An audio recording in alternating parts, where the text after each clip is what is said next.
الشیطان الرجیم بسم اللہ الرحمن الرحیم رب اشرح لی صدری ویسر لی امری واحلل عقدۃ من لسانی یفقہوا قولی۔ کچھ سوالات تھے پچھلے ہفتے، ان کے جواب ہیں۔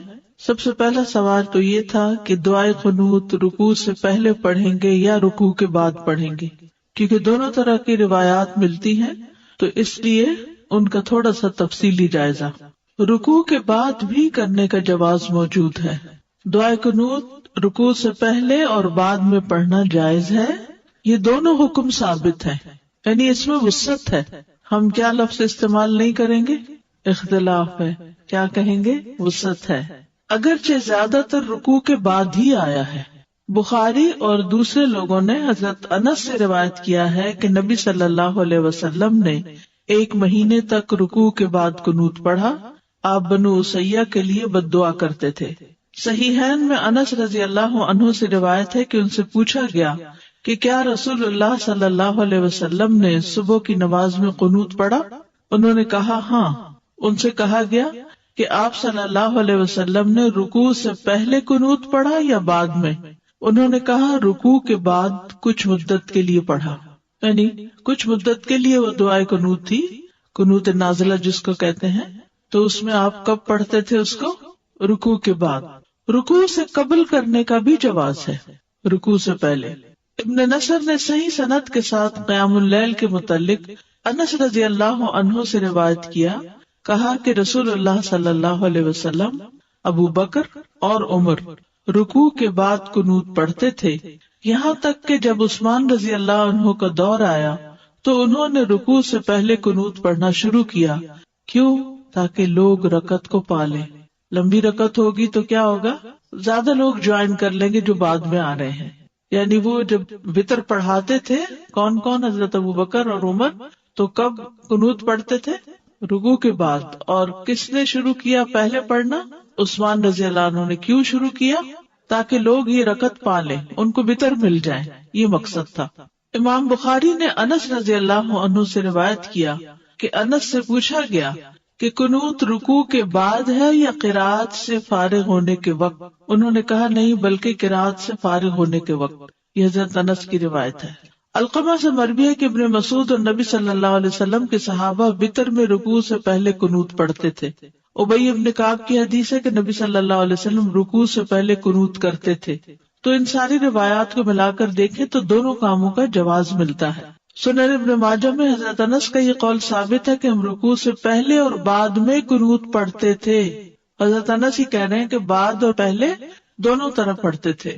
یہ تمام احادیث دونوں کاموں کے جائز ہونے پر دلالت کرتی ہیں، اسی لیے امام بخاری نے اپنی صحیح میں باب باندھا ہے، باب القنوت قبل الرکوع و بعدہ، رکوع سے پہلے اور اس کے بعد میں قنوت کرنا۔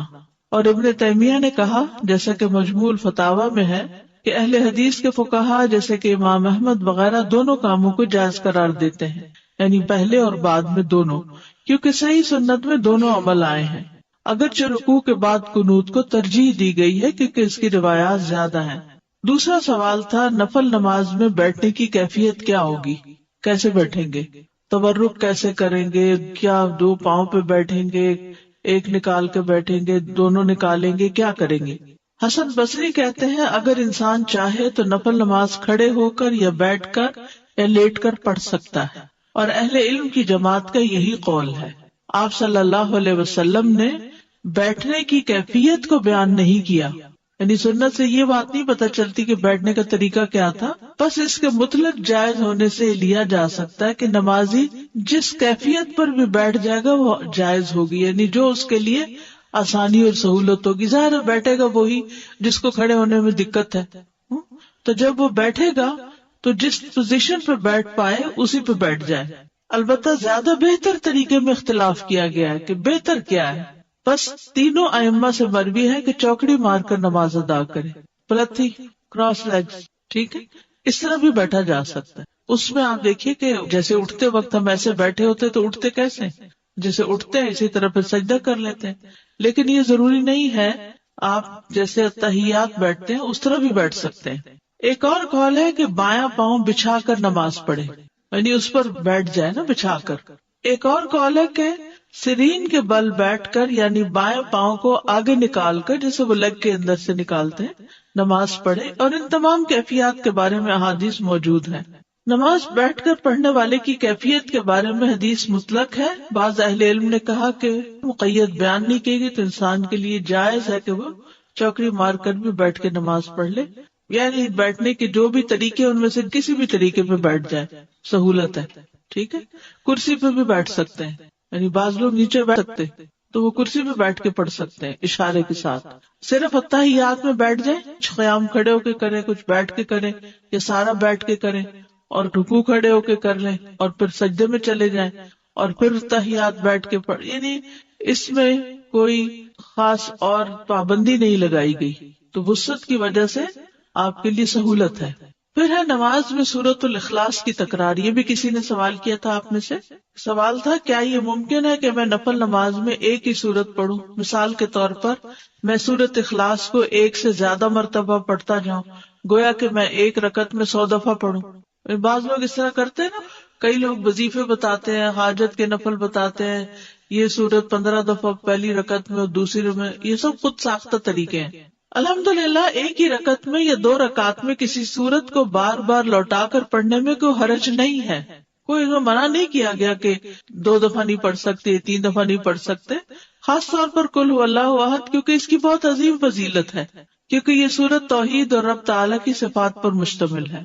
امام بخاری نے روایت کیا کہ ابو سعید خدری سے روایت ہے کہ ایک آدمی نے دوسرے آدمی سے سنا کہ وہ قل هو اللہ احد بار بار پڑھ رہا ہے۔ جب صبح ہوئی تو اس نے رسول اللہ صلی اللہ علیہ وسلم کی خدمت میں حاضر ہو کر اس واقعے کا ذکر کیا، گویا وہ اس عمل میں کوئی بڑا ثواب خیال نہ کرتا تھا، تو رسول اللہ صلی اللہ علیہ وسلم نے فرمایا مجھے اس ذات کی قسم جس کے ہاتھ میں میری جان ہے، یہ سورت قرآن کے 1/3 کے برابر ہے۔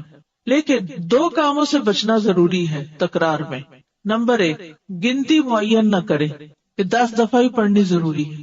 ان میں سے ایک یہ ہے کہ تکرار معین گنتی کے ساتھ نہ ہو، اگر وہ معین کر لے گا، یعنی فکس کر لے گا، وہ نہ اس سے زیادہ پڑے گا نہ کم، تو یہ بدعت ہوگی، کیونکہ یہ خود ساختہ طریقہ ہے، خود ایجاد کیا، لوگوں کو پابند کیا۔ یعنی کچھ لوگ اس طرح کی چیزیں لکھ کر عام کر دیتے ہیں یا دوسروں کو کہتے ہیں 3 دفعہ لازمی پڑھنا ہے۔ مذکورہ حدیث میں گنتی کی تعین نہیں، نہ ہی یہ سلف سے معروف ہے، اور جو چیز شریعت میں متعین نہیں اس کی تعین جائز نہیں، اس کا بغیر کسی تعین کے مطلق ہونا جائز ہوگا۔ جیسے لوگ کہتے ہیں نا کتنی دفعہ آیت کریمہ پڑھیں، وہ کہیں نہیں بتایا کہ کتنی دفعہ، جتنا سہولت سے پڑھ سکتے ہو۔ حضرت یونس علیہ السلام کے بارے میں کچھ نہیں ملتا کہ انہوں نے 100 دفعہ پڑھا یا 1000 دفعہ پڑھا، اصل بات یہ کہ پڑھنے کی کوالٹی کیا ہے، یہ زیادہ امپورٹنٹ ہے۔ نمبر 2، اسے عادت نہ بنایا جائے کہ مثلا ہر روز فجر کی نماز میں آپ پہلی رکعت میں 20 دفعہ، دوسری میں 15 دفعہ قل هو اللہ پڑھ رہے ہیں، یہ نہیں ہونا چاہیے۔ انسان جب بھی رات کو قیام کرے تو ایک سورت کے بار بار پڑھنے کو عادت نہ بنا لے، کہ آپ دیکھیں کہ کوئی شخص ہر رات ایک ہی سورت پڑھتا ہے اور اسے تبدیل نہیں کرتا، یہ بھی مشروع نہیں، نہ سلف صالحین کے عمل میں سے ہے۔ بس جب وہ اس کام کو کرنا چاہے تو کبھی کبھار ہی کرے، اس پر دوام نہ کرے۔ اس کو چاہیے کہ سنت کے عمل کو اور اس کام کو عادت بنائے جس پر پہلے لوگ عمل کیا کرتے تھے، وہ ہر رکعت میں سورۃ الفاتحہ کے ساتھ کوئی ایک سورت پڑھے یا کسی سورت کا کچھ۔ نحمده ونصلی علی رسولہ الکریم، اما بعد، فاعوذ باللہ من الشیطان الرجیم، بسم اللہ الرحمن الرحیم، رب اشرح لی صدری ویسر لی امری واحلل عقدۃ من لسانی یفقہوا قولی۔ کچھ سوالات تھے پچھلے ہفتے، ان کے جواب ہیں۔ سب سے پہلا سوال تو یہ تھا کہ دعائے قنوت رکوع سے پہلے پڑھیں گے یا رکوع کے بعد پڑھیں گے، کیونکہ دونوں طرح کی روایات ملتی ہیں، تو اس لیے ان کا تھوڑا سا تفصیلی جائزہ۔ رکوع کے بعد بھی کرنے کا جواز موجود ہے۔ دعائے قنوت رکوع سے پہلے اور بعد میں پڑھنا جائز ہے، یہ دونوں حکم ثابت ہیں، یعنی اس میں وسعت ہے۔ ہم کیا لفظ استعمال نہیں کریں گے؟ اختلاف ہے، کیا کہیں گے؟ وسعت ہے، اگرچہ زیادہ تر رکوع کے بعد ہی آیا ہے۔ بخاری اور دوسرے لوگوں نے حضرت انس سے روایت کیا ہے کہ نبی صلی اللہ علیہ وسلم نے 1 مہینے تک رکوع کے بعد قنوت پڑھا، آپ بنو اسیہ کے لیے بد دعا کرتے تھے۔ صحیحین میں انس رضی اللہ عنہ سے روایت ہے کہ ان سے پوچھا گیا کہ کیا رسول اللہ صلی اللہ علیہ وسلم نے صبح کی نماز میں قنوت پڑھا؟ انہوں نے کہا ہاں، ان سے کہا گیا کہ آپ صلی اللہ علیہ وسلم نے رکوع سے پہلے قنوت پڑھا یا بعد میں؟ انہوں نے کہا رکوع کے بعد کچھ مدت کے لیے پڑھا، یعنی کچھ مدت کے لیے وہ دعائے قنوت تھی، قنوت نازلہ جس کو کہتے ہیں. تو اس میں آپ کب پڑھتے تھے اس کو؟ رکوع کے بعد. رکوع سے قبل کرنے کا بھی جواز ہے، رکوع سے پہلے. ابن نصر نے صحیح سند کے ساتھ قیام اللیل کے متعلق انس رضی اللہ عنہ سے روایت کیا، کہا کہ رسول اللہ صلی اللہ علیہ وسلم، ابو بکر اور عمر رکوع کے بعد قنوت پڑھتے تھے، یہاں تک کہ جب عثمان رضی اللہ عنہ کا دور آیا تو انہوں نے رکوع سے پہلے قنوت پڑھنا شروع کیا. کیوں؟ تاکہ لوگ رکعت کو پالیں. لمبی رکعت ہوگی تو کیا ہوگا؟ زیادہ لوگ جوائن کر لیں گے جو بعد میں آ رہے ہیں. یعنی وہ جب وتر پڑھاتے تھے کون کون؟ حضرت ابو بکر اور عمر. تو کب قنوت پڑھتے تھے؟ رکوع کے بعد. اور کس نے شروع کیا پہلے پڑھنا؟ عثمان رضی اللہ عنہ نے. کیوں شروع کیا؟ تاکہ لوگ یہ رکعت پالیں، ان کو وتر مل جائے، یہ مقصد تھا. امام بخاری نے انس رضی اللہ عنہ سے روایت کیا کہ انس سے پوچھا گیا کہ قنوت رکوع کے بعد ہے یا قرات سے فارغ ہونے کے وقت؟ انہوں نے کہا نہیں، بلکہ قرات سے فارغ ہونے کے وقت. یہ حضرت انس کی روایت ہے. علقمہ سے مروی ہے کہ ابن مسعود اور نبی صلی اللہ علیہ وسلم کے صحابہ وتر میں رکوع سے پہلے قنوت پڑھتے تھے. ابی ابن کعب کی حدیث ہے کہ نبی صلی اللہ علیہ وسلم دیکھیں تو دونوں کاموں کا جواز ملتا ہے. سنن ابن ماجہ میں حضرت انس کا یہ قول ثابت ہے، پہلے اور بعد میں قنوت پڑھتے تھے. حضرت انس ہی کہہ رہے ہیں کہ بعد اور پہلے دونوں طرح پڑھتے تھے. یہ تمام احادیث دونوں کاموں کے جائز ہونے پر دلالت کرتی ہیں. اسی لیے امام بخاری نے اپنی صحیح میں باب باندھا ہے، باب القنوت قبل الرکوع و بعدہ، رکوع سے پہلے اور اس کے بعد میں قنوت کرنا. اور ابن تیمیہ نے کہا، جیسا کہ مجموع الفتاوی میں ہے، کہ اہل حدیث کے فقہا جیسے کہ امام احمد وغیرہ دونوں کاموں کو جائز قرار دیتے ہیں، یعنی پہلے اور بعد میں دونوں، کیونکہ صحیح سنت میں دونوں عمل آئے ہیں. اگرچہ رکوع کے بعد قنوت کو ترجیح دی گئی ہے کیونکہ اس کی روایات زیادہ ہیں.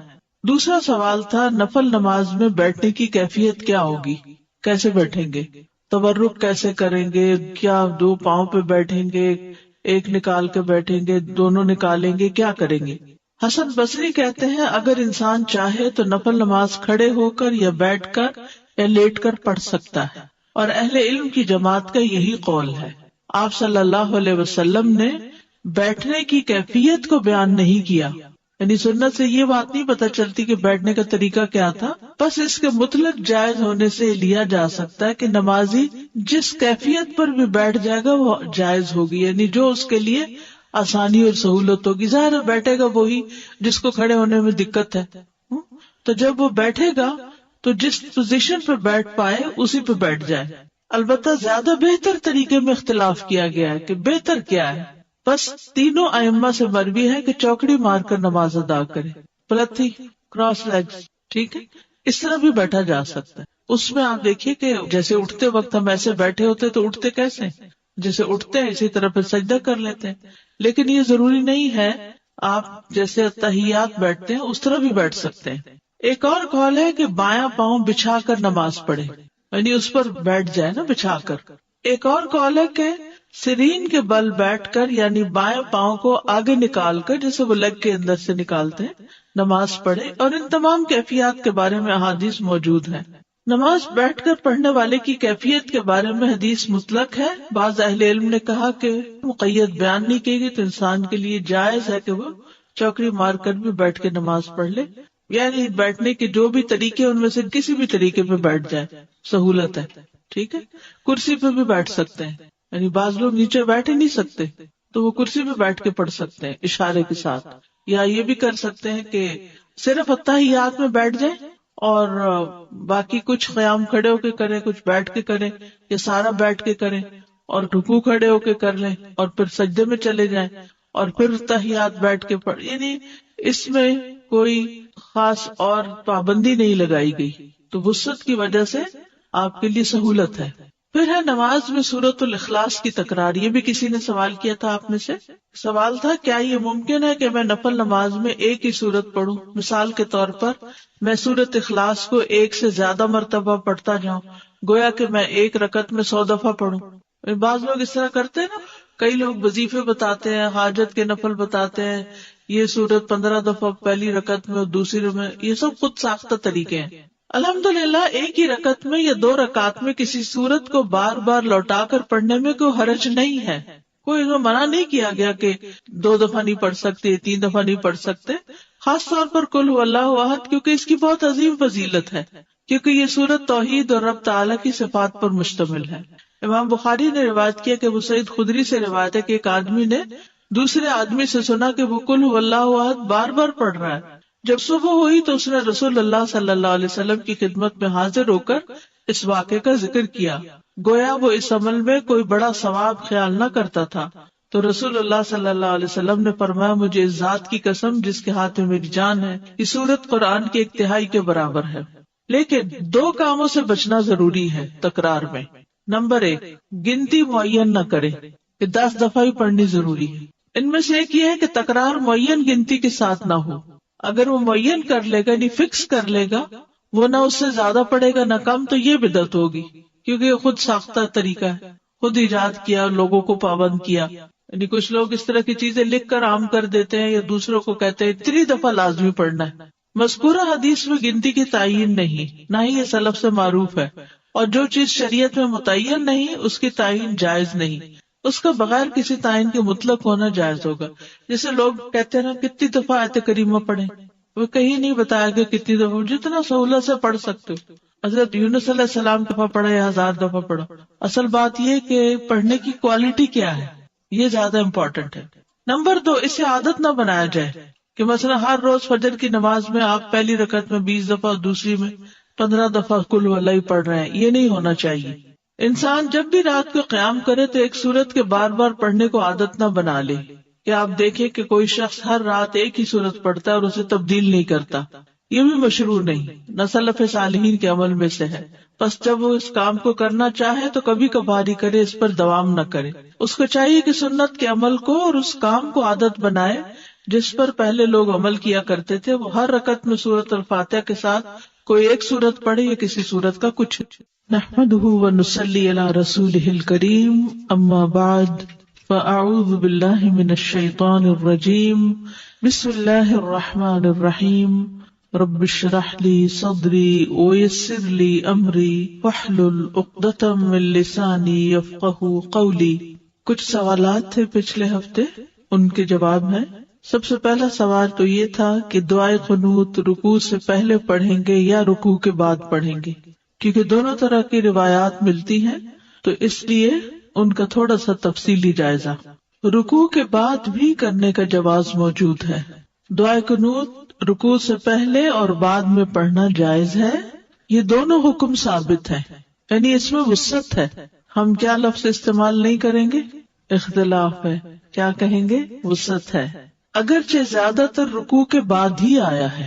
بخاری اور دوسرے لوگوں نے حضرت انس سے روایت کیا ہے کہ نبی صلی اللہ علیہ وسلم نے 1 مہینے تک رکوع کے بعد قنوت پڑھا۔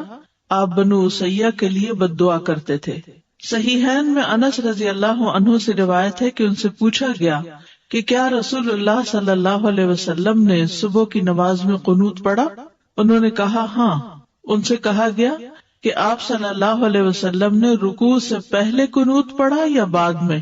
انہوں نے کہا رکوع کے بعد کچھ مدت کے لیے پڑھا، یعنی کچھ مدت کے لیے وہ دعائے قنوت تھی، قنوت نازلہ جس کو کہتے ہیں۔ تو اس میں آپ کب پڑھتے تھے اس کو؟ رکوع کے بعد۔ رکوع سے قبل کرنے کا بھی جواز ہے، رکوع سے پہلے۔ ابن نصر نے صحیح سند کے ساتھ قیام اللیل کے متعلق انس رضی اللہ عنہ سے روایت کیا، کہا کہ رسول اللہ صلی اللہ علیہ وسلم، ابو بکر اور عمر رکوع کے بعد قنوت پڑھتے تھے، یہاں تک کہ جب عثمان رضی اللہ عنہ کا دور آیا تو انہوں نے رکوع سے پہلے قنوت پڑھنا شروع کیا۔ کیوں؟ تاکہ لوگ رکعت کو پالیں۔ لمبی رکعت ہوگی تو کیا ہوگا؟ زیادہ لوگ جوائن کر لیں گے جو بعد میں آ رہے ہیں۔ یعنی وہ جب وتر پڑھاتے تھے، کون کون؟ حضرت ابو بکر اور عمر، تو کب قنوت پڑھتے تھے؟ رکوع کے بعد۔ اور کس نے شروع کیا پہلے پڑھنا؟ عثمان رضی اللہ عنہ نے۔ کیوں شروع کیا؟ تاکہ لوگ یہ رکعت پالیں، ان کو وتر مل جائے، یہ مقصد تھا۔ امام بخاری نے انس رضی اللہ عنہ سے روایت کیا کہ انس سے پوچھا گیا کہ قنوت رکوع کے بعد ہے یا قرات سے فارغ ہونے کے وقت؟ انہوں نے کہا نہیں بلکہ قرات سے فارغ ہونے کے وقت. یہ حضرت انس کی روایت ہے. علقمہ سے مروی ہے کہ ابن مسعود اور نبی صلی اللہ علیہ وسلم کے صحابہ وتر میں رکوع سے پہلے قنوت پڑھتے تھے. ابی ابن کعب کی حدیث ہے کہ نبی صلی اللہ علیہ وسلم رکوع سے پہلے قنوت کرتے تھے. تو ان ساری روایات کو ملا کر دیکھیں تو دونوں کاموں کا جواز ملتا ہے. سنن ابن ماجہ میں حضرت انس کا یہ قول ثابت ہے کہ ہم رکوع سے پہلے اور بعد میں قنوت پڑھتے تھے. حضرت انس ہی کہہ رہے ہیں کہ بعد اور پہلے دونوں طرح پڑھتے تھے. یہ تمام احادیث دونوں کاموں کے جائز ہونے پر دلالت کرتی ہیں. اسی لیے امام بخاری نے اپنی صحیح میں باب باندھا ہے، باب القنوت قبل الرکوع و بعدہ، رکوع سے پہلے اور اس کے بعد میں قنوت کرنا. اور ابن تیمیہ نے کہا، جیسا کہ مجموع الفتاوی میں ہے، کہ اہل حدیث کے فقہا جیسے کہ امام احمد وغیرہ دونوں کاموں کو جائز قرار دیتے ہیں، یعنی پہلے اور بعد میں دونوں، کیونکہ صحیح سنت میں دونوں عمل آئے ہیں. اگرچہ رکوع کے بعد قنوت کو ترجیح دی گئی ہے کیونکہ اس کی روایات زیادہ ہیں. دوسرا سوال تھا نفل نماز میں بیٹھنے کی کیفیت کیا ہوگی، کیسے بیٹھیں گے، تورک کیسے کریں گے، کیا دو پاؤں پہ بیٹھیں گے، ایک نکال کے بیٹھیں گے، دونوں نکالیں گے، کیا کریں گے؟ حسن بصری کہتے ہیں اگر انسان چاہے تو نفل نماز کھڑے ہو کر یا بیٹھ کر یا لیٹ کر پڑھ سکتا ہے، اور اہل علم کی جماعت کا یہی قول ہے. آپ صلی اللہ علیہ وسلم نے بیٹھنے کی کیفیت کو بیان نہیں کیا، یعنی سنت سے یہ بات نہیں پتہ چلتی کہ بیٹھنے کا طریقہ کیا تھا. بس اس کے مطلق جائز ہونے سے لیا جا سکتا ہے کہ نمازی جس کیفیت پر بھی بیٹھ جائے گا وہ جائز ہوگی، یعنی جو اس کے لیے آسانی اور سہولت ہوگی. ظاہر بیٹھے گا وہی جس کو کھڑے ہونے میں دقت ہے، تو جب وہ بیٹھے گا تو جس پوزیشن پہ بیٹھ پائے اسی پہ بیٹھ جائے. البتہ زیادہ بہتر طریقے میں اختلاف کیا گیا ہے کہ بہتر کیا ہے. بس تینوں ائمہ سے مروی ہے کہ چوکڑی مار کر نماز ادا کرے، پلتھی، کراس لیگز، ٹھیک ہے، اس طرح بھی بیٹھا جا سکتا ہے. اس میں آپ دیکھیے کہ جیسے اٹھتے وقت ہم ایسے بیٹھے ہوتے تو اٹھتے کیسے، جیسے اٹھتے ہیں اسی طرح پھر سجدہ کر لیتے ہیں. لیکن یہ ضروری نہیں ہے آپ جیسے تحیات بیٹھتے ہیں اس طرح بھی بیٹھ سکتے ہیں. ایک اور قول ہے کہ بایاں پاؤں بچھا کر نماز پڑھے، یعنی اس پر بیٹھ جائے نا بچھا کر. ایک اور قول ہے کہ سرین کے بل بیٹھ کر یعنی بائیں پاؤں کو آگے نکال کر جیسے وہ لیگ کے اندر سے نکالتے ہیں نماز پڑھے. اور ان تمام کیفیات کے بارے میں احادیث موجود ہیں. نماز بیٹھ کر پڑھنے والے کی کیفیت کے بارے میں حدیث مطلق ہے. بعض اہل علم نے کہا کہ مقید بیان نہیں کی گئی تو انسان کے لیے جائز ہے کہ وہ چوکڑی مار کر بھی بیٹھ کے نماز پڑھ لے، یعنی بیٹھنے کے جو بھی طریقے ان میں سے کسی بھی طریقے پہ بیٹھ جائے، سہولت ہے. ٹھیک ہے، کرسی پہ بھی بیٹھ سکتے ہیں، یعنی بعض لوگ نیچے بیٹھ ہی نہیں سکتے تو وہ کرسی پہ بیٹھ کے پڑھ سکتے ہیں اشارے کے ساتھ. یا یہ بھی کر سکتے ہیں کہ صرف اتحیات میں بیٹھ جائیں اور باقی کچھ قیام کھڑے ہو کے کریں، کچھ بیٹھ کے کریں، یا سارا بیٹھ کے کریں اور رکوع کھڑے ہو کے کر لیں اور پھر سجدے میں چلے جائیں اور پھر تحیات بیٹھ کے پڑھ. یعنی اس میں کوئی خاص اور پابندی نہیں لگائی گئی، تو وسعت کی وجہ سے آپ کے لیے سہولت ہے. پھر ہے نماز میں سورۃ الاخلاص کی تکرار. یہ بھی کسی نے سوال کیا تھا آپ میں سے. سوال تھا کیا یہ ممکن ہے کہ میں نفل نماز میں ایک ہی سورت پڑھوں؟ مثال کے طور پر میں سورۃ اخلاص کو ایک سے زیادہ مرتبہ پڑھتا جاؤں، گویا کہ میں ایک رکعت میں 100 دفعہ پڑھوں. بعض لوگ اس طرح کرتے ہیں نا، کئی لوگ وظیفے بتاتے ہیں، حاجت کے نفل بتاتے ہیں، یہ سورت 15 دفعہ پہلی رکعت میں اور دوسری میں. یہ سب خود ساختہ طریقے ہیں. الحمدللہ ایک ہی رکعت میں یا 2 رکعت میں کسی سورت کو بار بار لوٹا کر پڑھنے میں کوئی حرج نہیں ہے. کوئی منع نہیں کیا گیا کہ 2 دفعہ نہیں پڑھ سکتے، 3 دفعہ نہیں پڑھ سکتے.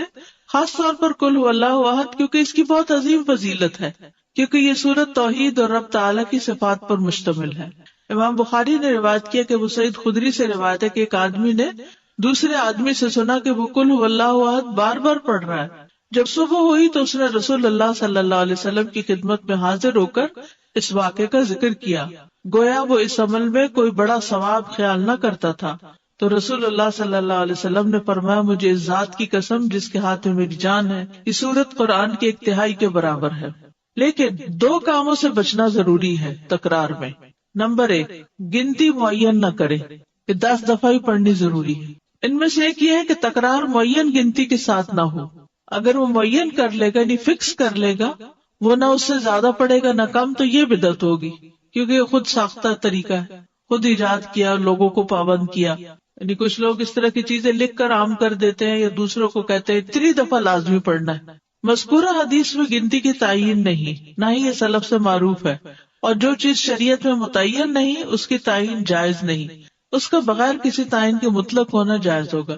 جیسے لوگ کہتے ہیں نا کتنی دفعہ آیت کریمہ پڑھیں، وہ کہیں نہیں بتایا گیا کتنی دفعہ، جتنا سہولت سے پڑھ سکتے ہو. حضرت یونس علیہ السلام کے بارے میں کچھ نہیں ملتا کہ انہوں نے 100 دفعہ پڑھا یا 1000 دفعہ پڑھا. اصل بات یہ کہ پڑھنے کی کوالٹی کیا ہے، یہ زیادہ امپورٹنٹ ہے. نمبر 2، اسے عادت نہ بنایا جائے کہ مثلا ہر روز فجر کی نماز میں آپ پہلی رکعت میں 20 دفعہ اور دوسری میں 15 دفعہ قل ہو اللہ پڑھ رہے ہیں. یہ نہیں ہونا چاہیے. انسان جب بھی رات کو قیام کرے تو ایک سورت کے بار بار پڑھنے کو عادت نہ بنا لے. کہ آپ دیکھیں کہ کوئی شخص ہر رات ایک ہی سورت پڑھتا ہے اور اسے تبدیل نہیں کرتا، یہ بھی مشروع نہیں، نہ سلف صالحین کے عمل میں سے ہے. بس جب وہ اس کام کو کرنا چاہے تو کبھی کبھار ہی کرے، اس پر دوام نہ کرے. اس کو چاہیے کہ سنت کے عمل کو اور اس کام کو عادت بنائے جس پر پہلے لوگ عمل کیا کرتے تھے. وہ ہر رکعت میں سورۃ الفاتحہ کے ساتھ کوئی ایک سورت پڑھے یا کسی سورت کا کچھ. نحمدہ ونصلی علی رسولہ الکریم، اما بعد، فاعوذ باللہ من الشیطان الرجیم، بسم اللہ الرحمن الرحیم. رب اشرح لی صدری ویسر لی امری واحلل عقدۃ من لسانی یفقہوا قولی. کچھ سوالات تھے پچھلے ہفتے، ان کے جواب ہیں. سب سے پہلا سوال تو یہ تھا کہ دعائے قنوت رکوع سے پہلے پڑھیں گے یا رکوع کے بعد پڑھیں گے، کیونکہ دونوں طرح کی روایات ملتی ہیں تو اس لیے ان کا تھوڑا سا تفصیلی جائزہ. رکوع کے بعد بھی کرنے کا جواز موجود ہے. دعائے قنوت رکوع سے پہلے اور بعد میں پڑھنا جائز ہے. یہ دونوں حکم ثابت ہیں، یعنی اس میں وسعت ہے. ہم کیا لفظ استعمال نہیں کریں گے؟ اختلاف ہے. کیا کہیں گے؟ وسعت ہے. اگرچہ زیادہ تر رکوع کے بعد ہی آیا ہے. بخاری اور دوسرے لوگوں نے حضرت انس سے روایت کیا ہے کہ نبی صلی اللہ علیہ وسلم نے 1 مہینے تک رکوع کے بعد قنوت پڑھا. آپ بنو اسیہ کے لیے بد دعا کرتے تھے. صحیحین میں انس رضی اللہ عنہ سے روایت ہے کہ ان سے پوچھا گیا کہ کیا رسول اللہ صلی اللہ علیہ وسلم نے صبح کی نماز میں قنوت پڑھا؟ انہوں نے کہا ہاں. ان سے کہا گیا کہ آپ صلی اللہ علیہ وسلم نے رکوع سے پہلے قنوت پڑھا یا بعد میں؟ انہوں نے کہا رکوع کے بعد کچھ مدت کے لیے پڑھا. یعنی کچھ مدت کے لیے وہ دعائے قنوت تھی، قنوت نازلہ جس کو کہتے ہیں. تو اس میں آپ کب پڑھتے تھے اس کو؟ رکوع کے بعد. رکوع سے قبل کرنے کا بھی جواز ہے، رکوع سے پہلے. ابن نصر نے صحیح سند کے ساتھ قیام اللیل کے متعلق انس رضی اللہ عنہ سے روایت کیا، کہا کہ رسول اللہ صلی اللہ علیہ وسلم، ابو بکر اور عمر رکوع کے بعد قنوت پڑھتے تھے، یہاں تک کہ جب عثمان رضی اللہ عنہ کا دور آیا تو انہوں نے رکوع سے پہلے قنوت پڑھنا شروع کیا. کیوں؟ تاکہ لوگ رکعت کو پالیں. لمبی رکعت ہوگی تو کیا ہوگا؟ زیادہ لوگ جوائن کر لیں گے جو بعد میں آ رہے ہیں. یعنی وہ جب وتر پڑھاتے تھے، کون کون؟ حضرت ابو بکر اور عمر. تو کب قنوت پڑھتے تھے؟ رکوع کے بعد. اور کس نے شروع کیا پہلے پڑھنا؟ عثمان رضی اللہ عنہ نے. کیوں شروع کیا؟ تاکہ لوگ یہ رکعت پالیں، ان کو وتر مل جائے، یہ مقصد تھا. امام بخاری نے انس رضی اللہ عنہ سے روایت کیا کہ انس سے پوچھا گیا کہ قنوت رکوع کے بعد ہے یا قرات سے فارغ ہونے کے وقت؟ انہوں نے کہا نہیں، بلکہ قرات سے فارغ ہونے کے وقت. یہ حضرت انس کی روایت ہے. علقمہ سے مروی ہے کہ ابن مسعود اور نبی صلی اللہ علیہ وسلم کے صحابہ وتر میں رکوع سے پہلے قنوت پڑھتے تھے. ابی ابن کعب کی حدیث ہے کہ نبی صلی اللہ علیہ وسلم رکوع سے پہلے قنوت کرتے تھے. تو ان ساری روایات کو ملا کر دیکھیں تو دونوں کاموں کا جواز ملتا ہے. سنن ابن ماجہ میں حضرت انس کا یہ قول ثابت ہے کہ ہم رکوع سے پہلے اور بعد میں قنوت پڑھتے تھے. حضرت انس ہی کہہ رہے ہیں کہ بعد اور پہلے دونوں طرح پڑھتے تھے. یہ تمام احادیث دونوں کاموں کے جائز ہونے پر دلالت کرتی ہیں. اسی لیے امام بخاری نے اپنی صحیح میں باب باندھا ہے، باب القنوت قبل الرکوع و بعدہ، رکوع سے پہلے اور اس کے بعد میں قنوت کرنا.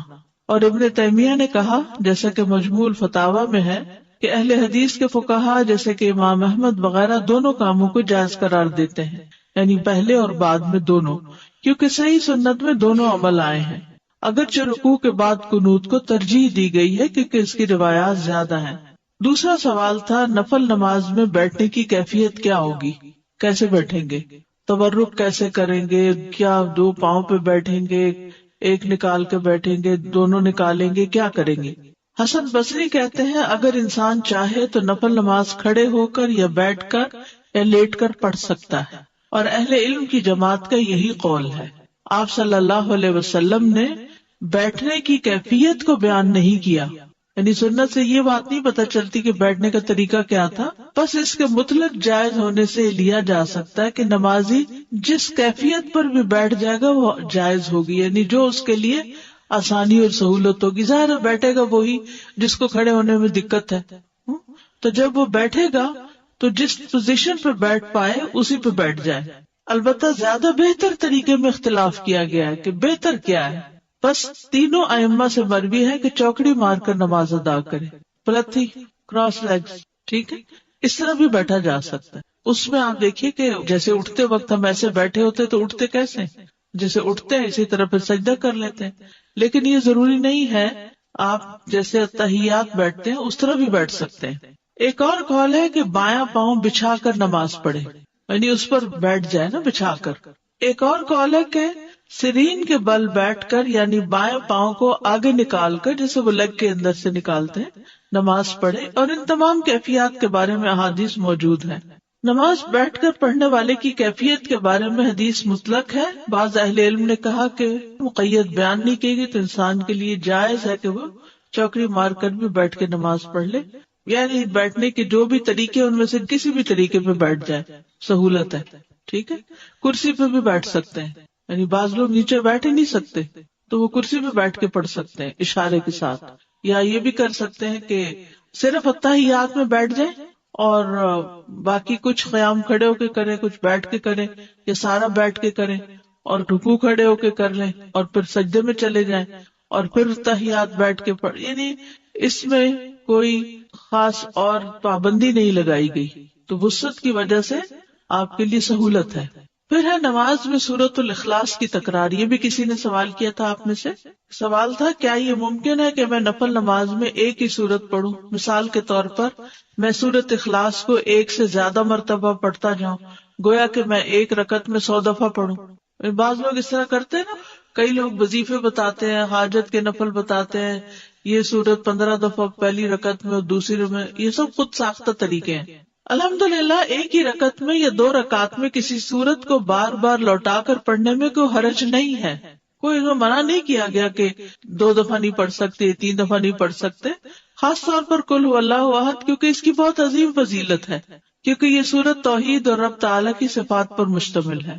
امام بخاری نے روایت کیا کہ ابو سعید خدری سے روایت ہے کہ ایک آدمی نے دوسرے آدمی سے سنا کہ وہ قل هو اللہ احد بار بار پڑھ رہا ہے۔ جب صبح ہوئی تو اس نے رسول اللہ صلی اللہ علیہ وسلم کی خدمت میں حاضر ہو کر اس واقعے کا ذکر کیا، گویا وہ اس عمل میں کوئی بڑا ثواب خیال نہ کرتا تھا، تو رسول اللہ صلی اللہ علیہ وسلم نے فرمایا مجھے اس ذات کی قسم جس کے ہاتھ میں میری جان ہے، یہ سورت قرآن کی 1/3 کے برابر ہے۔ لیکن 2 کاموں سے بچنا ضروری ہے تکرار میں۔ نمبر 1، گنتی معین نہ کرے کہ 10 دفعہ ہی پڑھنی ضروری ہے۔ ان میں سے ایک یہ ہے کہ تکرار معین گنتی کے ساتھ نہ ہو، اگر وہ معین کر لے گا یعنی فکس کر لے گا، وہ نہ اس سے زیادہ پڑے گا نہ کم، تو یہ بدعت ہوگی، کیونکہ یہ خود ساختہ طریقہ ہے، خود ایجاد کیا، لوگوں کو پابند کیا۔ یعنی کچھ لوگ اس طرح کی چیزیں لکھ کر عام کر دیتے ہیں یا دوسروں کو کہتے ہیں 3 دفعہ لازمی پڑھنا ہے۔ مذکورہ حدیث میں گنتی کی تعین نہیں، نہ ہی یہ سلف سے معروف ہے، اور جو چیز شریعت میں متعین نہیں اس کی تعین جائز نہیں، اس کا بغیر کسی تعین کے مطلق ہونا جائز ہوگا۔ جیسے لوگ کہتے ہیں نا کتنی دفعہ آیت کریمہ پڑھیں، وہ کہیں نہیں بتایا گیا کتنی دفعہ، جتنا سہولت سے پڑھ سکتے ہو۔ حضرت یونس علیہ السلام کے بارے میں کچھ نہیں ملتا کہ انہوں نے 100 دفعہ پڑھا یا 1000 دفعہ پڑھا، اصل بات یہ کہ پڑھنے کی کوالٹی کیا ہے، یہ زیادہ امپورٹنٹ ہے۔ نمبر 2، اسے عادت نہ بنایا جائے کہ مثلا ہر روز فجر کی نماز میں آپ پہلی رکعت میں 20 دفعہ اور دوسری میں 15 دفعہ قل هو اللہ پڑھ رہے ہیں، یہ نہیں ہونا چاہیے۔ انسان جب بھی رات کو قیام کرے تو ایک سورت کے بار بار پڑھنے کو عادت نہ بنا لے، کہ آپ دیکھیں کہ کوئی شخص ہر رات ایک ہی سورت پڑھتا ہے اور اسے تبدیل نہیں کرتا، یہ بھی مشروع نہیں، نہ سلف صالحین کے عمل میں سے ہے۔ بس جب وہ اس کام کو کرنا چاہے تو کبھی کبھاری کرے، اس پر دوام نہ کرے۔ اس کو چاہیے کہ سنت کے عمل کو اور اس کام کو عادت بنائے جس پر پہلے لوگ عمل کیا کرتے تھے، وہ ہر رکعت میں سورۃ الفاتحہ کے ساتھ کوئی ایک سورت پڑھے یا کسی سورت کا کچھ۔ نحمده ونصلی علی رسولہ الکریم، اما بعد فاعوذ باللہ من الشیطان الرجیم، بسم اللہ الرحمن الرحیم، رب اشرح لی صدری ویسر لی امری واحلل عقدۃ من لسانی یفقہوا قولی۔ کچھ سوالات تھے پچھلے ہفتے، ان کے جواب ہیں۔ سب سے پہلا سوال تو یہ تھا کہ دعائے قنوت رکوع سے پہلے پڑھیں گے یا رکوع کے بعد پڑھیں گے، کیونکہ دونوں طرح کی روایات ملتی ہیں، تو اس لیے ان کا تھوڑا سا تفصیلی جائزہ۔ رکوع کے بعد بھی کرنے کا جواز موجود ہے۔ دعائے قنوت رکوع سے پہلے اور بعد میں پڑھنا جائز ہے، یہ دونوں حکم ثابت ہیں، یعنی اس میں وسعت ہے۔ ہم کیا لفظ استعمال نہیں کریں گے؟ اختلاف ہے، کیا کہیں گے؟ وسعت ہے، اگرچہ زیادہ تر رکوع کے بعد ہی آیا ہے۔ بخاری اور دوسرے لوگوں نے حضرت انس سے روایت کیا ہے کہ نبی صلی اللہ علیہ وسلم نے 1 مہینے تک رکوع کے بعد قنوت پڑھا۔ آپ بنو اسیہ کے لیے بد دعا کرتے تھے۔ صحیحین میں انس رضی اللہ عنہ سے روایت ہے کہ ان سے پوچھا کہ کیا رسول اللہ صلی اللہ علیہ وسلم نے صبح کی نماز میں قنوت پڑھا؟ انہوں نے کہا ہاں۔ ان سے کہا گیا کہ آپ صلی اللہ علیہ وسلم نے رکوع سے پہلے قنوت پڑھا یا بعد میں؟ انہوں نے کہا رکوع کے بعد دعائے قنوت تھی، قنوت نازلہ جس کو کہتے ہیں، تو اس میں آپ کب پڑھتے تھے اس کو؟ رکوع کے بعد۔ آواز ہے رکوع سے پہلے۔ ابن نصر نے اور عمر رکوع کے بعد قنوت پڑھتے تھے، یہاں تک کہ جب عثمان رضی اللہ عنہ کا دور آیا تو انہوں نے رکوع سے پہلے قنوت پڑھنا شروع کیا۔ کیوں؟ تاکہ لوگ رکعت کو پالیں۔ لمبی رکعت ہوگی تو کیا ہوگا؟ زیادہ لوگ جوائن کر لیں گے جو بعد میں آ رہے ہیں۔ یعنی وہ جب وتر پڑھاتے تھے، کون کون؟ حضرت ابوبکر اور عمر، تو کب قنوت پڑھتے تھے؟ رکوع کے بعد۔ اور کس نے شروع کیا پہلے پڑھنا؟ عثمان رضی اللہ عنہ نے۔ کیوں شروع کیا؟ تاکہ لوگ یہ رکعت پالیں، ان کو وتر مل جائے، یہ مقصد تھا۔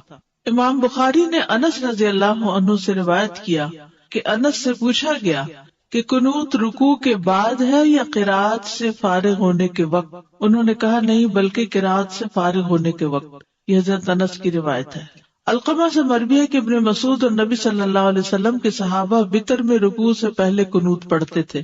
ابی ابن کعب کی حدیث ہے کہ نبی صلی اللہ علیہ وسلم رکوع سے پہلے قنوت کرتے تھے۔ تو ان ساری روایات کو ملا کر دیکھیں تو دونوں کاموں کا جواز ملتا ہے۔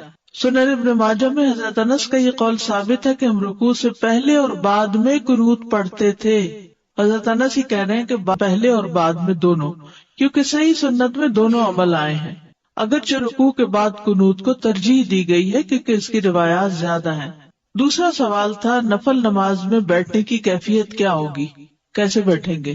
تورک کیسے کریں گے؟ کیا 2 پاؤں پہ بیٹھیں گے؟ ایک نکال کے بیٹھیں گے؟ دونوں نکالیں گے؟ کیا کریں گے؟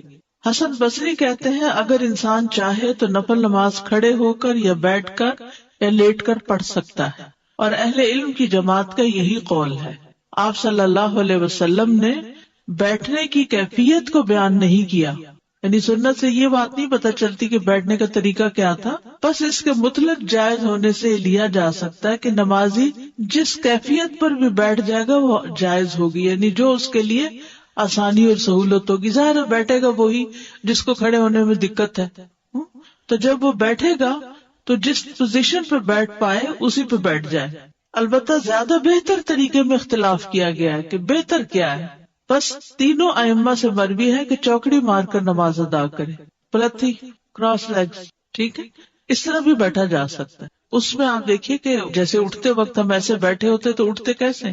نحمده ونصلی علی رسولہ الکریم، اما بعد فاعوذ باللہ من الشیطان الرجیم، بسم اللہ الرحمن الرحیم، رب اشرح لی صدری ویسر لی امری واحلل عقدۃ من لسانی یفقہوا قولی۔ حضرت عائشہ کہتی ہیں کہ رمضان کے روزے فرض کیے جانے سے پہلے رسول اللہ صلی اللہ علیہ وسلم عاشورہ کے روزے کا حکم دیا کرتے تھے۔ اس کے بعد جب رمضان کا مہینہ فرض کر دیا گیا تو جو چاہتا عاشورہ کے دن روزہ رکھ لیتا اور جو چاہتا نہ رکھتا۔ نبی صلی اللہ علیہ وسلم نے اس دن کو روزہ رکھنے کو پسند کیا، اسی لیے اس کو مستحب کہا جاتا ہے، پسندیدہ کہا جاتا ہے۔ معاویہ بن ابی سفیان کہتے ہیں، میں نے رسول اللہ صلی اللہ علیہ وسلم سے اس دن کے بارے میں سنا، آپ فرما رہے تھے یہ عاشورہ کا دن ہے، اللہ نے تم پر اس کا روزہ فرض نہیں کیا، میں روزے سے ہوں، تم میں سے جو اس کا روزہ رکھنا پسند کرے وہ روزہ رکھے، اور جو روزہ نہ رکھنا چاہے وہ نہ رکھے، یعنی نفلی روزہ ہے، اس لیے اگر کوئی نہیں رکھنا چاہتا تو میں اس کو پابند نہیں کرتا۔ تو فرض فرض ہے اور نفل نفل ہے، لیکن آپ جانتے ہیں کہ نوافل کے ادا کرنے سے بھی انسان اللہ کی محبت پاتا ہے۔ پھر ایک اور روایت کے مطابق آپ نے اس دن روزہ رکھنے کے بارے میں لوگوں کو اختیار دیا تھا۔ صحیح مسلم میں ہے، عبداللہ بن عباس سے روایت ہے، وہ کہتے ہیں کہ جب رسول اللہ صلی اللہ علیہ وسلم نے یوم عاشورہ کا روزہ رکھا اور اس کا روزہ رکھنے کا حکم دیا تو صحابہ نے عرض کی، اللہ کے رسول، یہی دن ہے جس کی یہود و نصارہ تعظیم کرتے ہیں، یعنی ان کے نزدیک بھی یہ دن بڑا امپورٹنٹ ہے۔ اس پر رسول اللہ صلی اللہ علیہ وسلم نے فرمایا، جب آئندہ سال ہوگا تو اگر اللہ نے چاہا ہم نویں دن کا بھی روزہ رکھیں گے۔ اس کے بعد آئندہ سال نہیں آیا کہ رسول اللہ صلی اللہ علیہ وسلم وفات پا گئے، اور یہ صحیح مسلم کی روایت ہے۔ دوسری روایت میں یہ الفاظ ہیں، عبداللہ بن عباس کہتے ہیں کہ رسول اللہ صلی اللہ علیہ وسلم نے فرمایا، اگر میں آئندہ سال تک زندہ رہا تو لازماً نویں کا روزہ رکھوں گا۔ ابو بکر کی روایت میں ہے، ابن عباس نے کہا آپ کی مراد عاشورہ کے دن سے تھی، یعنی 10ویں کی بجائے 9ویں کا رکھوں گا، یہ بھی مراد لی گئی، لیکن بہتر یہی ہے کہ وہ 10ویں، کیونکہ اس پر آپ کا قول ہے کہ وہ پورے سال کے گناہوں کا کفارہ ہے، اور اس کے ساتھ 9ویں کا روزہ رکھ لیا جائے تاکہ 2 دن ہو جائیں، اور جو 9 محرم کا روزہ نہ رکھ سکے تو وہ 10ویں کے ساتھ 11ویں کا روزہ رکھ لے۔ اور اس دفعہ تو جمعرات کا روزہ آ رہا ہے 8 کو شاید، پھر اس کے بعد 9ویں کا آ جائے گا، پھر 10ویں کا آ جائے گا، پھر 11ویں کا آ جائے گا، پھر اس کے بعد شاید منڈے آ جائے، پھر اس کے بعد ایام بیض آ جائے، تو جمعرات سے جمعرات تک پورا عشرہ ہی افضل بن جاتا ہے۔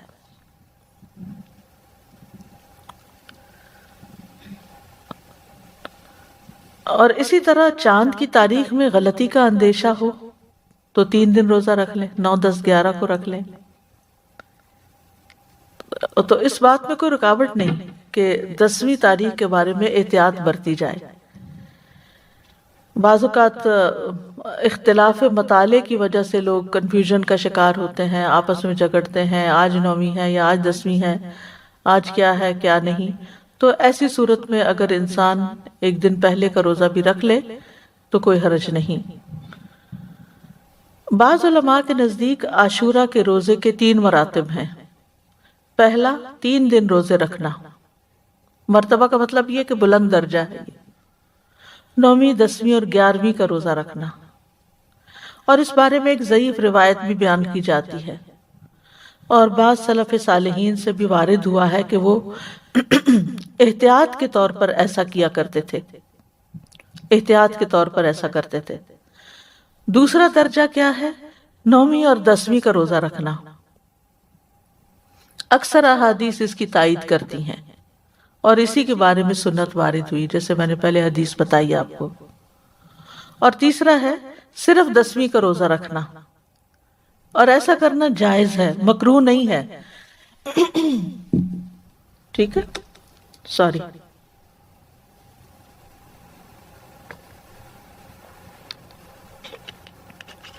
ایسا کرنا مکروہ نہیں ہے۔ کیا مکروہ نہیں ہے؟ خالی 10ویں کا روزہ رکھنا، یعنی جن کو اللہ تعالیٰ توفیق دے تو وہ اعلیٰ درجے کا کام کرے، 3 دن روزہ رکھے، 9ویں، 10ویں، 11ویں۔ جو 3 نہیں رکھ سکتے وہ کم از کم 2 دن کا رکھیں، 9ویں، 10ویں کا رکھیں، یا 10ویں، 11ویں کا رکھیں۔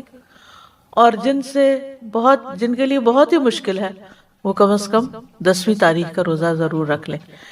یہ بات واضح کرنا اس لیے ضروری ہے کہ اگر کوئی 9 اور 10 کا نہیں رکھ سکتا، صرف 10 کا رکھ رہا ہے، تو اس پر نکیر نہ کی جائے، اس کو برا بھلا نہ کہا جائے، یا یہ نہ کہا جائے کہ تم نے غلط کیا۔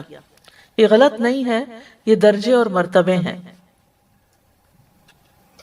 اسی طرح 10 محرم اگر جمعہ یا ہفتہ کو آ رہی ہو تو اس ایک دن کا روزہ رکھنا بھی جائز ہے. خالی جمعے کو اکیلا کر کے روزہ رکھنا عام طور پر پسندیدہ نہیں، لیکن اگر محرم کا روزہ اس تاریخ کو آ رہا ہے، عاشورہ کا روزہ، تو پھر جمعے کے دن بھی رکھا جا سکتا ہے.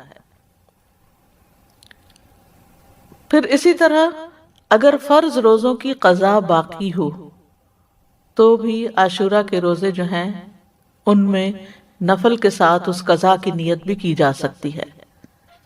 یعنی جس پر رمضان کے دنوں کی قضا لازم ہو تو اس کے لیے بھی 10ویں محرم کا روزہ نفلی روزے کی نیت سے رکھنا منع نہیں. ٹھیک ہے، یعنی 2 جمع نہیں کرے گا نیت. سوری، جو میں شاید بات غلط کر گئی ہوں. یعنی مطلب کیا ہے کہ عموماً یہ کہا جاتا ہے نا کہ اگر آپ کے اوپر فرض روزے ہیں تو پہلے وہ پورے کریں پھر نفل پہ آئیں، لیکن اس روزے کی فضیلت کی وجہ سے آپ اس دن کا روزہ رکھ لیں، پھر اس کے بعد باقی قضا پوری کرتے رہیں. یہ مطلب.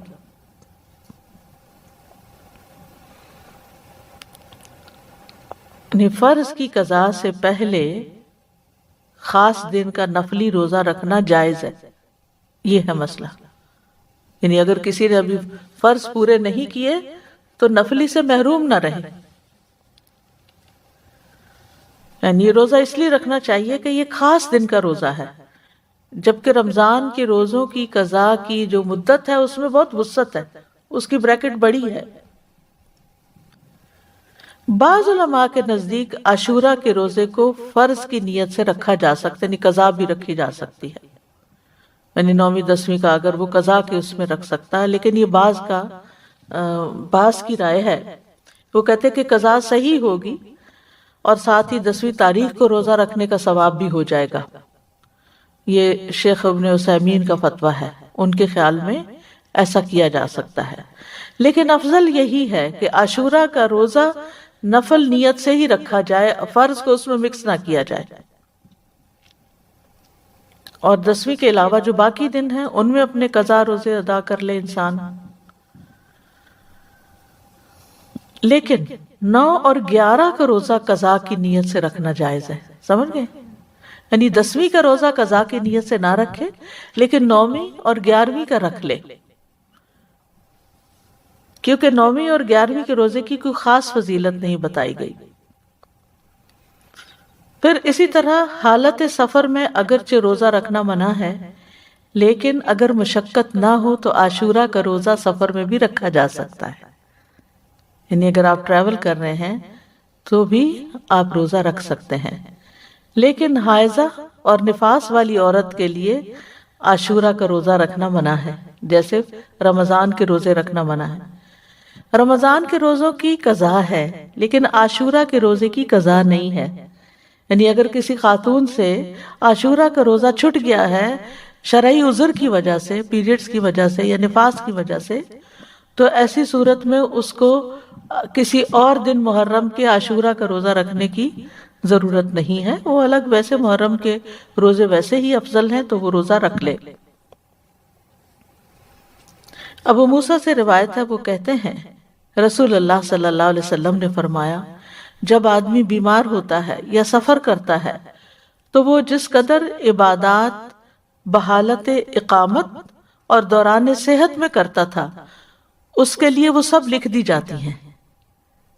یعنی اگر کوئی شخص، ایک خاتون ہے، ہر سال روزہ رکھتی ہیں عاشورہ کا، لیکن اس سال وہ شرعی عذر کی وجہ سے نہیں رکھ سکتی، تو بعض اوقات پریشان ہونے لگتے ہیں، کمپلین کرنے لگتے ہیں، کیا بنے گا، کیا ہو گیا، یہ کیوں ہو گیا، وہ کیوں ہو گیا.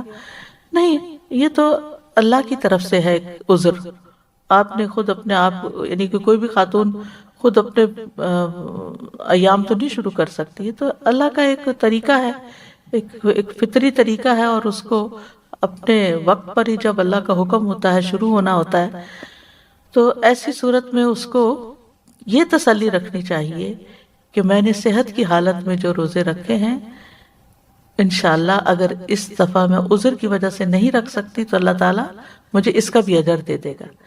اس سے ایک بات یہ پتہ چلتی ہے کہ صحت کی حالت میں انسان کو جتنی نیکیاں ہو سکے کر لینی چاہیے. تاکہ بیماری کے دنوں میں ان کا اجر لکھا جاتا رہے. یعنی انسان کو صحت کی حالت میں نیکیوں کا حریص ہونا چاہیے. اللہ رب العزت دیکھتا ہے، سنتا ہے، وہ یہ طاقت رکھتا ہے کہ جو چاہے کرے اور جب جس وقت جس کو جس چیز سے چاہے نواز دے. اس لیے اگر ہمارا یہ یقین ہے کہ ہمارا رب ایسا ہی ہے تو اس چیز سے ہمارے اندر دعا کا جذبہ اور زیادہ پیدا ہوگا. جتنا جتنا انسان کو اللہ سبحانہ وتعالیٰ کی معرفت حاصل ہوتی چلی جاتی ہے تو فطری طور پر، قدرتی طور پر اس کے اندر یہ جذبہ پیدا ہوتا جاتا ہے کہ وہ اپنی ہر ضرورت کے لیے، چھوٹی ضرورت کے لیے بھی اور بڑی ضرورت کے لیے بھی اپنے اسی رب کو پکارے اور اس سے دنیا اور آخرت کی سعادتیں اور بھلائیاں مانگ لے. وہ اسی کو اپنا کارساز بنا لے، اسی کو اپنا مددگار سمجھے. اس لیے دعا کرتے رہنا چاہیے. دعا کا نہ کوئی خاص وقت مقرر ہے کہ اس وقت کا آپ انتظار کریں تو دعا کر سکتے ہیں. نہیں، آپ ہر وقت دعا کر سکتے ہیں، اور نہ ہی اس کے لیے کوئی خاص قسم کا عمل کرنے کی ضرورت ہے کہ وہ عمل کریں گے تو ہی دعا کر سکتے ہیں. نہیں، اور نہ ہی اس کے لیے کسی زبان کی پابندی ہے کہ صرف آپ عربی میں ہی دعا کر سکتے ہیں. آپ اردو میں، اپنی مدر ٹنگ میں، کسی بھی زبان میں آپ دعا کر سکتے ہیں. وہ دعا اللہ تعالیٰ تک پہنچتی ہے، وہ دعا کو سنتا ہے اور اپنی حکمت کے مطابق اس کی قبولیت کا فیصلہ کرتا ہے کہ کیا بندے کو یہی چیز دے دی جائے جو وہ مانگ رہا ہے، یا اس سے بہتر کوئی چیز دی جائے، یا پھر اس سے کوئی بلا ٹالی جائے، یا اس کے لیے آخرت میں ذخیرہ کر لیا جائے، کیونکہ اس کے باقی اعمال اتنے نہیں ہیں کہ جن کی بنا پر یہ وہاں نجات پا سکے گا. تو اسے دنیا میں اس کی من پسند چیزیں دینے کی بجائے اس کے لیے آخرت میں اعمال کا ذخیرہ کر دیا جائے تاکہ اس کی آخرت میں نجات ہو سکے. لہذا ہم سب کو دعا کرتے رہنا چاہیے. دعا عظیم عبادت، شرف والی عبادت، وہ عبادت جس کو اللہ تعالیٰ پسند کرتا ہے، وہ عبادت کہ جسے چھوڑ دیا جائے تو اللہ تعالیٰ ناراض ہوتا ہے. دعا توحید کی بنیاد ہے. یہ ہمیں اپنے رب سے قریب کر دیتی ہے. اس سے ہماری مشکلات آسان ہوتی ہیں، تکلیفیں دور ہوتی ہیں، ہمیں برکتیں حاصل ہوتی ہیں. لہٰذا جو مشکلات سے نکلنا چاہتا ہے وہ دعا کو اپنے لیے لازم کر لے، کیونکہ اللہ تعالیٰ ہی پریشانیوں کو دور کرتا ہے. امن یجیب المضطر اذا دعاہ ویکشف السوء، بھلا کون ہے جو لاچار کی فریاد رسی کرتا ہے جب وہ اسے پکارتا ہے اور اس کی تکلیف کو دور کر دیتا ہے. تو جو شخص بھی مشکلات سے، پریشانیوں سے نجات چاہتا ہے اس کے لیے ضروری ہے کہ وہ دعا کو لازم کر لے، کیونکہ اللہ تعالیٰ ہی پریشانیاں دور کرتا ہے. اللہ تعالیٰ کے علاوہ کوئی نہیں جو پریشانی دور کر سکے. وقتی طور پر کوئی آپ کو دلاسا دے دے گا، کوئی آپ کی ہمت افزائی کر دے گا، کوئی آپ کا دکھ بانٹ دے گا، لیکن آپ کی مشکل صرف اور صرف اللہ تعالیٰ ہی حل کر سکتا ہے. وَإِن يَمْسَسْكَ اللَّهُ بِضُرٍّ فَلَا كَاشِفَ لَهُ إِلَّا هُوَ وَإِن يَمْسَسْكَ بِخَيْرٍ فَهُوَ عَلَى كُلِّ شَيْءٍ قَدِيرٌ. اگر اللہ تجھے کوئی تکلیف پہنچائے تو اس کے سوا اسے کوئی دور کرنے والا نہیں، اور اگر وہ تجھے کوئی بھلائی پہنچائے تو وہ ہر چیز پر پوری طرح قادر ہے. ہم دیکھتے ہیں کہ عام طور پر لوگ مشکل وقت میں اللہ تعالیٰ کے سوا سب کو بھول جاتے ہیں. آخر میں انسان صرف اللہ ہی کو یاد کرتا ہے، اور یہ صرف مسلمان کے ساتھ ہی نہیں، نان مسلمز کے ساتھ، شرک کرنے والوں کے ساتھ، الحاد کا رستہ اختیار کرنے والوں کے ساتھ بھی یہی معاملہ ہے. اور اس میں ہم دیکھتے ہیں کہ ایک مرتبہ جب اکرمہ بن ابی جہل نبی صلی اللہ علیہ وسلم سے بھاگ کر کشتی پر سوار ہو گئے، مکہ سے بھاگ گئے اور پھر جزیرۃ العرب چھوڑنا چاہا، اور جس کشتی پر بیٹھے وہ سمندر کے بیچ میں جا کر ڈوبنے لگی. تو کشتی کے مالکوں نے کہا کہ لوگوں اخلاص کے ساتھ دعا کرو. اخلاص کا مطلب یہ ہے کہ بتوں کو بھول جاؤ اور صرف اللہ سے دعا کرو، اس لیے کہ اس کے ڈوبنے کو صرف اللہ ہی بچا سکتا ہے. تو اس وقت چونک اٹھے کہ اسی چیز کی دعوت تو ہمیں محمد صلی اللہ علیہ وسلم دے رہے ہیں. اس وقت انہوں نے عہد کیا کہ اگر آج اے رب تو مجھے بچا لے گا تو پہلا کام میں یہ کروں گا کہ میں محمد صلی اللہ علیہ وسلم کے ہاتھ میں اپنا ہاتھ دے دوں گا، میں اسلام قبول کر لوں گا. اور پھر آپ جانتے ہیں کہ اکرمہ بن ابی جہل نے کس اخلاص کے ساتھ اسلام قبول کیا. تو دعا کی قبولیت ہی ان کے اسلام کا ایک ذریعہ بنی.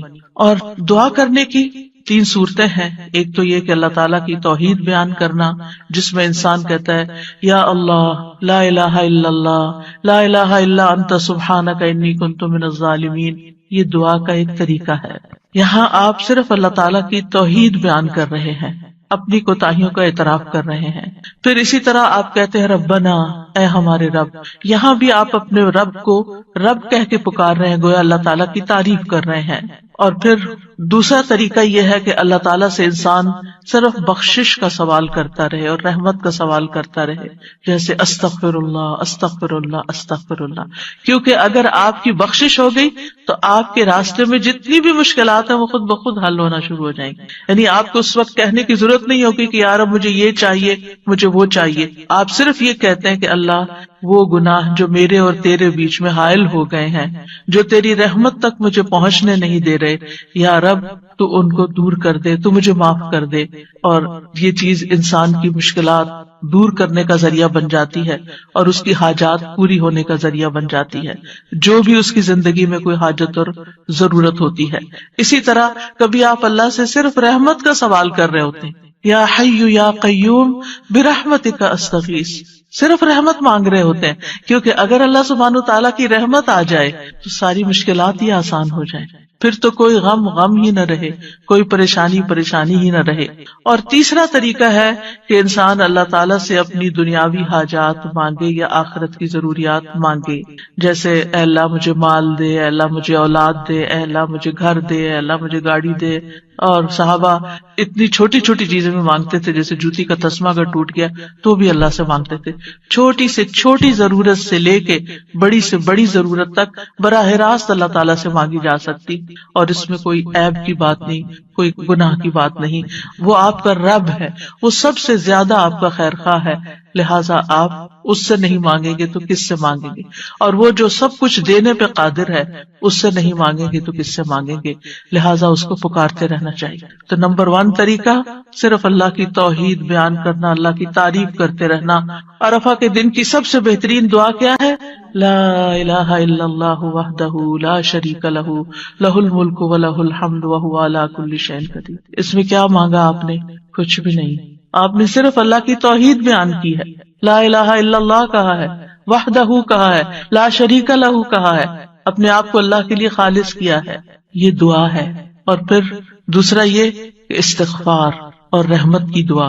اور تیسرا کوئی بھی ضرورت جو ہو کسی بھی زبان میں، کسی بھی چیز کی، روحانی، جذباتی، مادی، دنیا کی، آخرت کی، کوئی بھی چیز وہ مانگتے چلے جائیں. ہم دیکھتے ہیں کہ انبیاء علیہم السلام اپنی حاجات اللہ تعالیٰ کے سامنے رکھتے تھے، مشکل وقت میں اللہ تعالیٰ کی طرف رجوع کیا کرتے تھے. کانوا اذا فزعوا الی الصلاۃ، یہ حدیث ہے مسند احمد کی، کہ انبیاء پر جب بھی کوئی پریشانی آتی تو وہ نماز کی طرف متوجہ ہو جاتے تھے، نماز پڑھنے لگتے تھے. اور کل ہم نے پڑھا تھا کہ دعا کی 2 بڑی قسمیں ہیں، دعائے عبادت اور دعائے مسئلہ. کہ عبادت بھی بذات خود دعا ہے، دعائے حال ہے، یعنی ہم ایسی حالت میں ہیں، ایسی عبادت میں ہیں کہ جو اللہ کی رحمت کو ہماری طرف متوجہ کر رہی ہے. انسان سب سے زیادہ اللہ کے قریب کہاں ہوتا ہے؟ سجدے کی حالت میں، اقرب الیہ. لہذا خوب وہاں دعا کرنی چاہیے. تو نماز بذات خود پریئر ہے، اس کو کہتے بھی پریئر ہے. صلاۃ کا معنی بھی دعا ہے، تو وہ تو دعا کا مجموعہ ہے. اسی لیے